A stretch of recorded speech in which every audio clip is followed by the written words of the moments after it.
Je cède la parole à Madame la porte-parole de l'opposition officielle en ces matières, la députée de Marie-Victorin. À vous.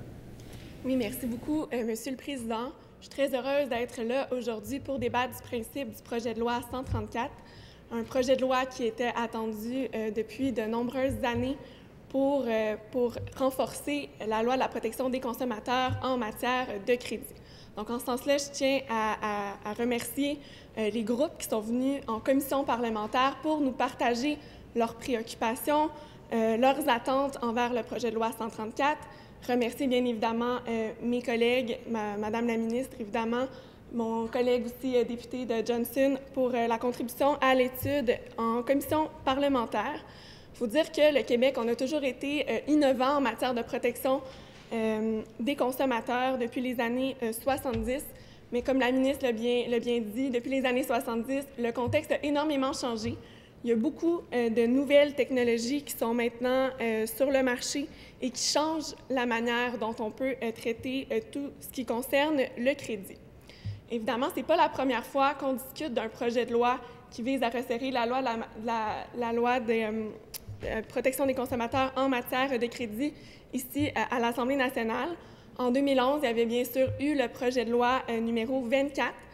Et bien que je n'étais pas encore députée à l'époque, je sais pertinemment que ma formation politique, le Parti québécois, avait travaillé de concert avec le gouvernement libéral à cette époque-là pour bonifier de la meilleure façon possible le projet de loi 24, parce que, comme je le disais, les préoccupations, elles sont sérieuses, elles sont là aussi depuis longtemps.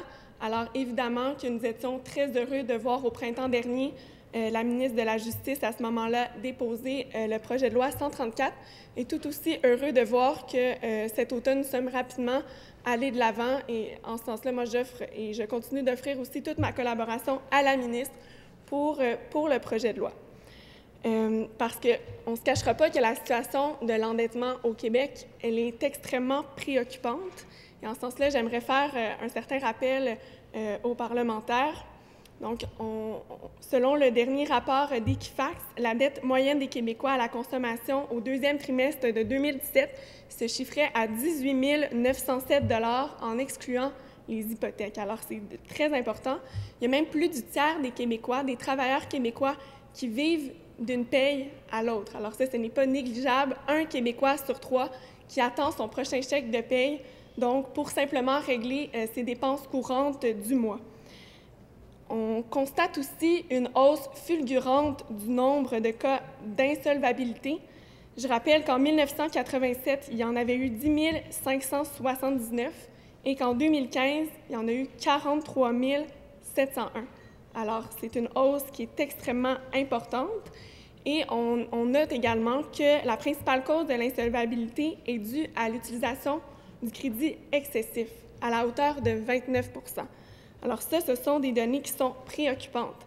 Et si on regarde l'endettement des ménages québécois, eh bien, on constate qu'elle a connu un taux de croissance de près de 127 % entre 1999 et 2012. Et ça, Monsieur le Président, les effets ne sont pas anodins, bien au contraire. La Coalition des associations de consommateurs nous a remis des données avec les effets du surendettement, notamment sur la santé. Donc, on pense par exemple aux effets avec une influence négative sur le rendement au travail. Ça peut causer des idées suicidaires, un sentiment d'incompétence. Il peut y avoir recours à de la médication pour des problèmes de stress, d'épuisement. Ça peut aussi causer de la fatigue chronique, des douleurs lombaires reliées au stress, des problèmes de sommeil et un sentiment de dépression. Alors, évidemment, c'est important d'avoir des mesures concrètes pour lutter contre ce surendettement qui fait si mal à de nombreux de nos concitoyens québécois. Donc, ceci étant dit, il y a plusieurs propositions très intéressantes qui sont contenues dans le projet de loi 134, qui reprend en fait une bonne partie du projet de loi 24 qui avait été étudié en 2011. Et donc, j'aimerais en soulever quelques-unes. D'abord, bien entendu, l'encadrement des contrats de règlement de dette, qui s'adresse effectivement aux consommateurs les plus vulnérables qui veulent trouver une situation pour se sortir de la spirale du surendettement. Donc, il y a beaucoup de publicité et beaucoup dans les dernières années aussi, il y a eu une recrudescence de la publicité qui offre au fond un mirage aux consommateurs qui sont surendettés parce que bien souvent, les consommateurs vont avoir recours à ces entreprises de règlement de dette, mais ils ne savent pas qu'ils se font facturer des honoraires très importants et qui, au fond, ont une efficacité pratiquement nulle. Le consommateur se retrouve souvent à devoir, au final, payer la même chose, mais en plus de ça, il doit défrayer pour les honoraires de l'entreprise. Alors ça, on considère que c'est une excellente mesure. Il y a également l'obligation d'évaluer la capacité de rembourser d'un emprunteur. Et ça, c'est extrêmement important, parce que si on se met à la place d'un consommateur qui veut se voir octroyer une nouvelle façon d'avoir du crédit, mais quand on lui accorde, eh bien sûr, le consommateur croit que c'est parce qu'il en a la capacité. Donc, il suppose qu'il a cette capacité d'emprunt. Alors, en ce sens-là, c'est vraiment intéressant qu'on puisse obliger aussi les commerçants, les émetteurs de crédit à donner l'information nécessaire aux emprunteurs pour qu'ensuite ils soient à même de prendre la meilleure décision qui s'applique dans le contexte. On considère aussi que c'est une bonne nouvelle d'avoir un meilleur encadrement des nouvelles pratiques des prêteurs sur gage, parce qu'il y a beaucoup de pratiques qui ont été élaborées par les prêteurs sur gage pour contourner la loi de la protection des consommateurs. Alors, en ce sens-là, c'est important de mettre la loi à jour et de rester à l'affût des nouvelles manœuvres qui suivront probablement inévitablement. Il y a aussi plusieurs mesures contenues dans le projet de loi en matière de publicité sur le crédit. Et ça, c'est important parce qu'il ne faut surtout pas laisser penser aux consommateurs que le crédit, c'est une façon pour eux d'améliorer leur situation financière personnelle. Alors, c'est important qu'on puisse légiférer en ce sens-là. Il y a également l'augmentation progressive du seuil minimal de remboursement mensuel au solde des cartes de crédit. Donc, dans le projet de loi 134, on propose de le faire passer de 2 à 5 en 4 ans. Et c'est important de s'attaquer au taux minimal de paiement des cartes de crédit, parce que je vais vous donner un exemple, Monsieur le Président, qui avait été cité dans un article de Monsieur David Descoteaux cet été. Donc, par exemple, si on prend quelqu'un qui a un solde de 10 000 $ sur sa carte de crédit au taux de 19,8 % et que chaque mois, il rembourse seulement le montant minimal exigé de 200 $, eh bien, il faudra 80 ans et 1 mois pour le rembourser, Monsieur le Président. Et le montant total des frais de crédit que cette personne-là paiera seront de 45 350 $. Alors, je crois que ça démontre à quel point c'est important qu'on pose des actions pour, justement, augmenter le taux minimum de paiement des cartes de crédit. Et je crois que pour les nouveaux contrats en matière de crédit, cela va de soi, que je salue cette mesure-là dans le projet de loi. Par contre, j'invite aussi les membres de cette Assemblée à se mettre dans la peau de quelqu'un qui a déjà une entente de crédit, par exemple à 2 % et un consommateur qui serait vraiment surendetté et qui, comme un Québécois sur 3, planifie vraiment son budget en fonction de son salaire par mois et qui doit vraiment vivre d'une paye à l'autre. Et souvent, les gens vont calculer le taux minimal de crédit dans leur budget mensuel. Alors, si on passe de 2 à 5 % en 4 ans, pour ces gens-là, ça représente quand même des augmentations très importantes sur leur budget mensuel. Et je pense qu'on doit avoir la réflexion sur la meilleure façon de le faire. Est-ce que c'est de 2 à 5 % en 4 ans? Est-ce qu'on ne devrait pas se laisser une marge de manœuvre afin que ça se fasse de façon plus progressive, afin d'avoir moins d'impact sur les consommateurs? Moi, j'aimerais soulever cette interrogation-là à la ministre, parce que c'est clair qu'on pourrait mettre des gens en situation là, vulnérable qui seraient alors pris de court par cette augmentation raisonnable, mais somme toute rapide quand on pense à l'état de vulnérabilité dans lequel peuvent être ces gens-là. Finalement, il y a aussi l'encadrement, évidemment, des programmes de fidélisation. Ça, je crois que c'est important, surtout compte tenu de toute la saga qu'on a vécue l'an dernier, notamment avec Air Miles au mois de décembre 2016. Donc, les points qui allaient expirer, on s'est retrouvé dans une situation où il y a beaucoup de gens qui allaient simplement perdre la valeur des points qu'ils avaient pourtant accumulés depuis très longtemps. Alors, en ce sens-là, le projet de loi 134 introduit des dispositions importantes pour régler la situation. Par contre, il y a un élément qui me titille peut-être un peu plus, c'est que dans la loi actuelle, on permet quand même une variation de la valeur des points.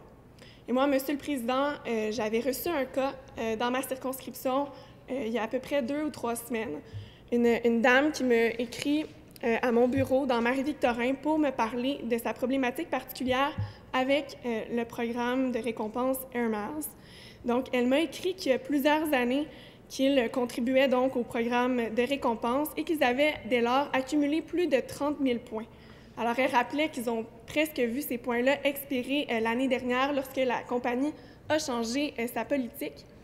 Et en fait, la compagnie a reculé, comme on le sait très bien, mais cependant, elle portait à mon attention qu'ils ont appris au début de l'année 2017 que leurs points perdaient quand même une valeur monétaire importante d'environ 20 %, ce qui représentait pour ce couple de Longueuil une valeur de plus de 875 $ perdus en points. Alors, bien évidemment, je comprends les compagnies qui veulent pas nécessairement figer la valeur de leurs points dans le temps, c'est bien normal. On est conscient qu'il y a quand même un taux d'inflation qui va faire en sorte qu'une année, ça peut coûter 100 points acheter un bien ou un service et que peut-être le coût en points va augmenter selon les années, selon l'augmentation du coût de la vie. Par contre, il faudrait faire attention à, je crois, inscrire une limitation précise dans la loi pour éviter qu'il y ait un taux de variation important pouvant quand même affecter les consommateurs et les adhérents des programmes de fidélisation. Finalement, j'ai aussi des questionnements vis-à-vis le projet de loi. Je sais pertinemment que le projet de loi va se faire en 2 phases, que la réforme de la loi de la protection des consommateurs en matière de crédit ne se conclura pas avec le projet de loi numéro 134. Il y a quand même des préoccupations que nous ont soulevées les groupes en commission parlementaire que je trouvais important de porter à l'attention de la ministre avant d'entrer dans l'étude détaillée. D'abord, la Chambre des notaires nous a parlé de l'assujettissement des hypothèques de premier rang. Et je vous dirais, Monsieur le Président, qu'il y a une tendance croissante, en fait, des gens qui ont des hypothèques, de justement ajouter la valeur à leur hypothèque afin, en fait, de contracter, d'acheter des biens ou, par exemple, des services via cette hypothèque parce que le taux d'intérêt, il est dès lors plus faible. Alors ça devient intéressant pour bon nombre de Québécois.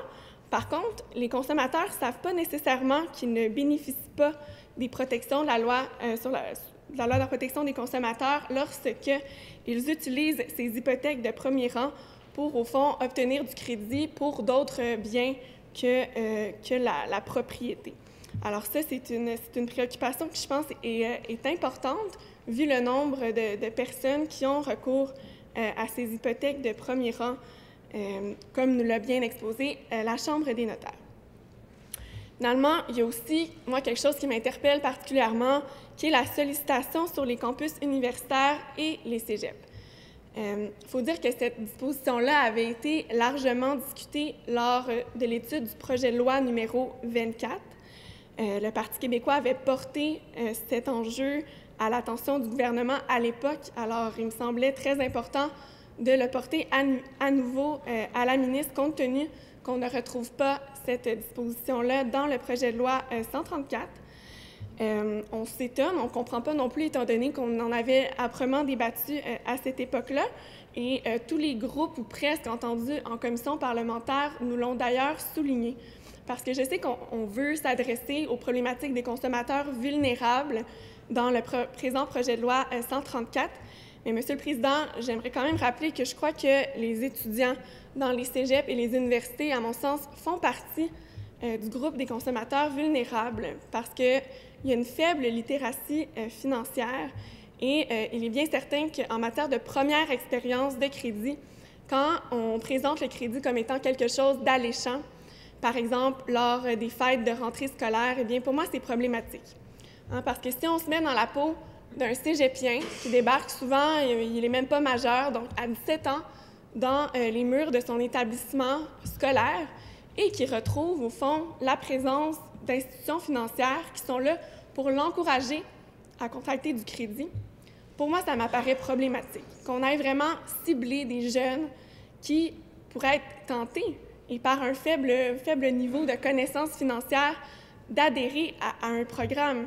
Et en ce sens-là, pas plus tard qu'il y a quelques jours, on apprenait aussi dans le Journal de Montréal, dans un article d'Emmanuel Grill, qu'un cas d'un jeune de 18 ans qui était en sa 2e année de cégep, qui donc a fait sa première demande de carte de crédit au kiosque d'une institution financière dans le cadre d'une journée d'activité. Et 2 semaines plus tard, il y a eu une limite de 1 000 $ qui lui a été accordée. Et au fil du temps, ça l'a entraîné dans une spirale de consommation et conséquemment d'endettement, ce qui fait en sorte qu'à 22 ans aujourd'hui, Marc-Antoine a déjà 10 000 $ de dette. 10 000 $ de dette à 22 ans, Monsieur le Président, pour moi, ça m'apparaît problématique et peut-être qu'on aurait pu éviter des cas comme celui de Marc-Antoine si la sollicitation directement dans les campus des cégeps, des universités, avait été interdite. Une autre pratique qui est préoccupante, justement venant de cette sollicitation des institutions financières dans les campus des institutions postsecondaires, c'est évidemment les marges de crédit extrêmement élevées qu'on va accorder aux étudiants en fonction de leur programme d'études. Alors, il y a plusieurs cas qui ont été relevés. Je vous dirais, Monsieur le Président, moi-même, dans mon entourage, j'ai des amis qui ont étudié en droit, en médecine et qui se sont fait offrir des marges de crédit vraiment mirobolantes. On parle, par exemple, pour des étudiants en médecine, de marges de crédit qui peuvent aller jusqu'à 275 000 $. Donc, 275 000 $ que les institutions financières accordent aux étudiants en médecine, par exemple. C'est la même chose pour les étudiants qui étudient donc pour devenir dentistes. Pour les étudiants en droit, on peut penser à des marges de crédit qui vont jusqu'à 150 000 $. Et lorsque les institutions financières sollicitent les étudiants donc sur les campus des universités dans ces cas-là, bien, ils laissent croire aux étudiants, au fond, que c'est vraiment le revenu anticipé de leur profession. Mais, Monsieur le Président, vous n'êtes pas sans savoir que ce ne sont pas tous les avocats qui vont gagner, par exemple, 300 000 à 400 000 $ par année. Bien au contraire, si les étudiants ne choisissent pas d'opter, par exemple, pour la branche du droit des affaires, qui est souvent reconnue comme étant davantage payante, eh bien, souvent, les étudiants ont cru qu'ils pouvaient faire un salaire très élevé et qui, finalement, en font un salaire plus bas qui étaient leurs attentes et qui doivent composer avec le fait qu'ils se sont endettés de façon extrêmement importante en raison des institutions financières qui leur avaient fait promettre un peu ce mirage via l'octroi de marges de crédit extrêmement élevées. Alors ça, c'est préoccupant parce que aussi, un étudiant en médecine pourrait abandonner ses études en cours de route pour toutes sortes de problèmes, que ce soit lié à la santé, par exemple, et donc la personne se retrouverait quand même avec une marge de crédit extrêmement élevée. Et donc, il y a des possibilités qu'elle ait dépensé une bonne partie de sa marge de crédit et ce sont ensuite des dettes qui vont suivre ces jeunes-là toute leur vie. Alors ça, c'est important de prendre ça en considération. Finalement, une autre observation que j'ai eue lors de l'étude du projet de loi 134, c'est le recours fréquent au règlement. Donc, on comprend qu'il y a beaucoup de technicalités dans le projet de loi et donc, bien sûr, il va y avoir un recours au règlement qui va être proposé. Mais je tiens quand même à rappeler qu'il y a des groupes qui nous ont soumis qu'il y avait déjà de la difficulté à faire appliquer la loi, par exemple la loi zéro émission dans le cas des concessionnaires automobiles, parce qu'ils attendent toujours les règlements.